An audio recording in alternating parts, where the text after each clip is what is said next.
With the Elder Scrolls Online, we're bringing two different groups of players together. We got the Elder Scrolls crowd, which is used to great games like Skyrim and Oblivion and Morrowind and the older games. And then we have the MMO crowd, which is used to all the great MMOs from the last 15 years. We're bringing them all together into one great game, and we're really excited to tell you about it.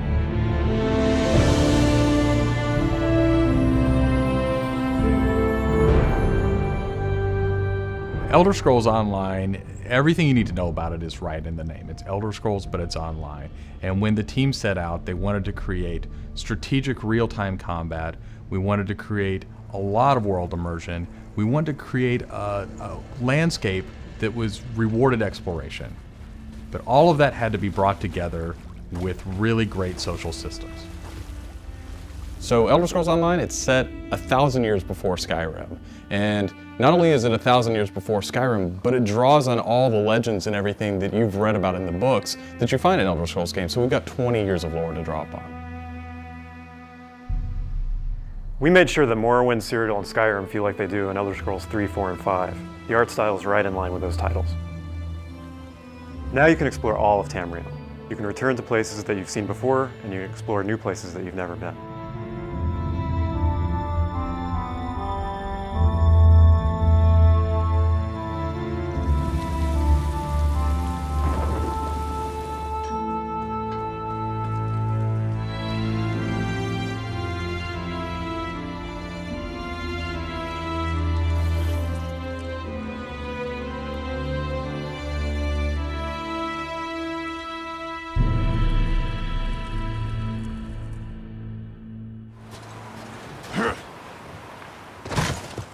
This is an Elder Scrolls combat system.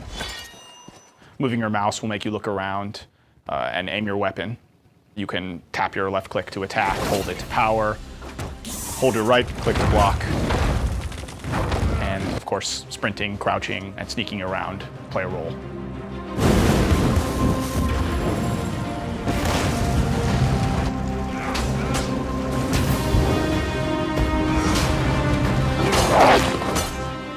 All of our characters are designed so that hundreds of them can be on screen at one time. You're going to have lots of customization options to make your character look unique. You'll find Dwarven armors, Daedric armors, Elven armors, basically all the types of armor styles and customization options that you expect from an Elder Scrolls game and the Elder Scrolls lore. By far the worst experience of any online game is at its launch, when you're trying to find your friends. You can't find people, you create a character on one shard, and then you find out everyone else is on another shard, and you have to move. That experience is not good. So we are not going to have shards. We have a technology we call Mega Server, where all players are on one server. So all your friends are right there, you just create a character, you click play, and you go. The game is smart about where to put you. It puts you in game spaces with your friends, with your guildmates. It's a way to be connected with everyone, and the game figures out where to put you. So with Elder Scrolls Online, one of the big things is that you'll be able to get together with your friends and overcome obstacles. So things like public dungeons, heroic dungeons, but most importantly, when you participate with your friends or even just with strangers, you're not competing for resources. You're all working together to overcome something, and you get equal credit for that. As a player, you're able to start off by picking one of 9 races. You'll be able to pick a class, so that's just the start though. From there, all of the choices you make with quests, all of the choices you make in which abilities you choose, which weapons you use, which armor you use, really help make your character stand out in the world. The basis for the customization system in Elder Scrolls Online is that you can use whatever weapon or armor type you actually want to use. You can play as a heavy armor character who's a tank with bow, or you can play as a mage who uses a two-handed weapon, or you can play as a sneaky guy who runs around healing people. The combination that you selected out of what armor type you use, what weapon type you use, and what class you use really creates a unique character experience for you. one of the things you're going to be able to do that's going to make you stand out is you have perks. For instance, perks allow you to become a werewolf or a vampire, or maybe even have special pets. But it's not just about that. There are other things like how you increase your stamina, how you increase your magic, or how you increase your health that really take you from your initial class choice, and it makes you stand out because you're saying, these are the things that are important to me. This is the way I want to play. This is the role I want to take in combat.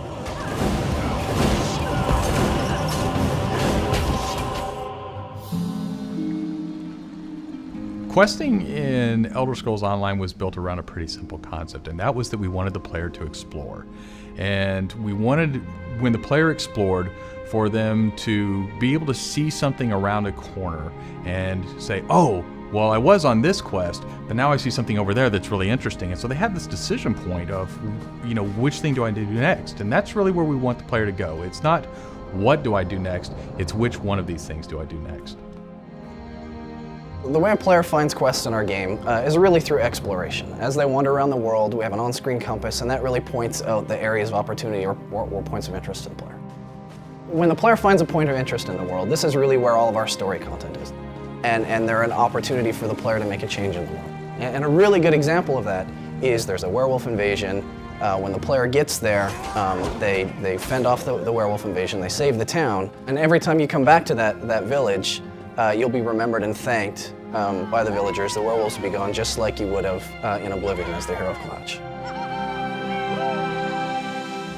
Once you hit level 50, that's really where the game opens up.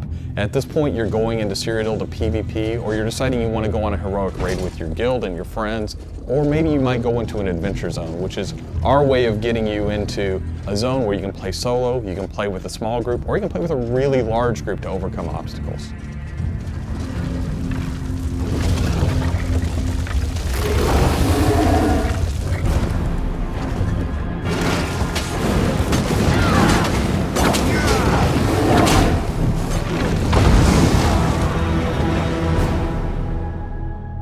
PvP in Elder Scrolls Online is focused around taking various structures in Cyrodiil.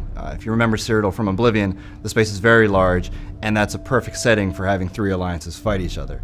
During this timeline, Imperial City is up for grabs, and there's no Emperor, so players are going to be fighting using trebuchets, catapults, all kinds of weaponry to take and hold keeps, structures, and resource fixtures around the keep to actually give the opportunity to crown one of themselves as an Emperor. It's really important to us that PvP isn't just a veteran game. It's got to be something that people can do from the very beginning because you want to be comfortable in getting into this. So we make sure that everybody is on equal footing. So even at level 10, you can go into our PvP area and really have a great experience and a good time.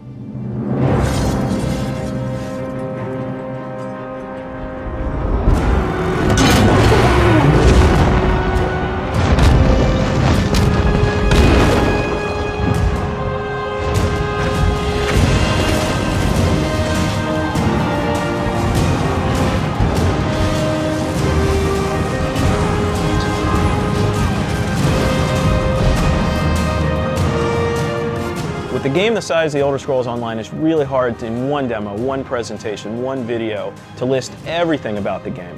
So what you've heard today are the basics. Over time, we're going to go into more depth in everything you've heard about today, and then all the other systems which we haven't talked about yet.